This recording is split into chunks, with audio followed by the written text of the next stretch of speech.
സാറേ, ഈ ഡ്രസ് എങ്ങനെയുണ്ട്? എനിക്കിതൊന്നും കാണണ്ട. എന്താ സാറേ, ഈ ഡ്രസ്സിൽ ഞാൻ സുന്ദരിയല്ലേ?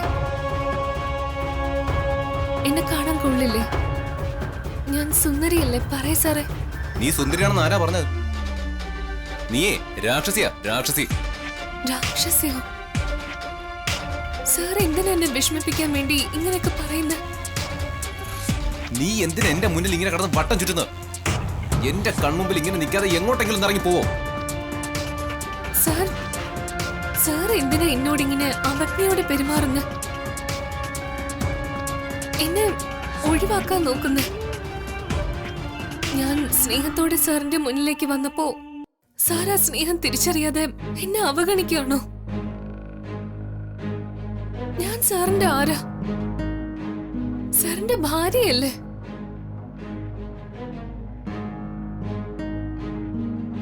ആ സ്നേഹവും പരിഗണനയും സാർ എനിക്ക് തരണം.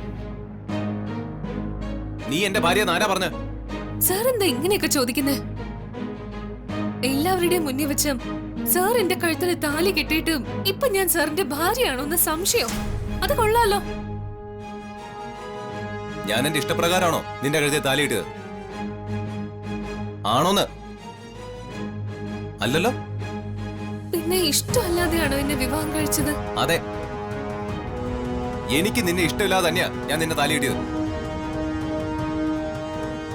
അങ്ങനെ ഒരു ഇഷ്ടക്കേട് ഉണ്ടായിരുന്നെങ്കിൽ അതാ കതിർ മണ്ഡപത്തിൽ വെച്ച് പറയണമായിരുന്നല്ലോ. അപ്പൊ എന്തുകൊണ്ടത് പറഞ്ഞില്ല? അതിന്റെ കാരണം നിനക്ക് അറിയാലോ. ഞാനത് ആവർത്തിക്കണോ?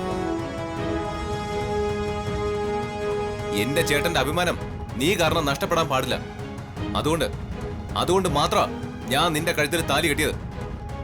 അല്ലെങ്കിൽ ഞാനും നീയും തമ്മിലുള്ള വിവാഹം ഒരിക്കലും ഈ ജന്മം നടക്കില്ലായിരുന്നു.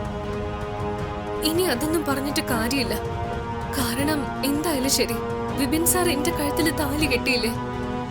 ഞാനിപ്പോ സാറിന്റെ ഭാര്യയാ. അങ്ങനെ നിനക്ക് വാദിക്കാം, പക്ഷേ അത് ഞാൻ അംഗീകരിച്ചു തരില്ല. ഭീഷണിപ്പെടുത്തി നീ എന്റെ ഭാര്യ പദവി നേടി, പക്ഷേ ആ പദവി എന്നും പദവിയായി തന്നെ ഇരിക്കും. ഞാൻ പറഞ്ഞതിന്റെ അർത്ഥം നിനക്ക് മനസ്സിലായല്ലോ. നമുക്കിടയിൽ ഒരിക്കലും ഒരു ഭാര്യ ഭർത്തൃ ബന്ധം ഉണ്ടാവില്ലാന്ന്,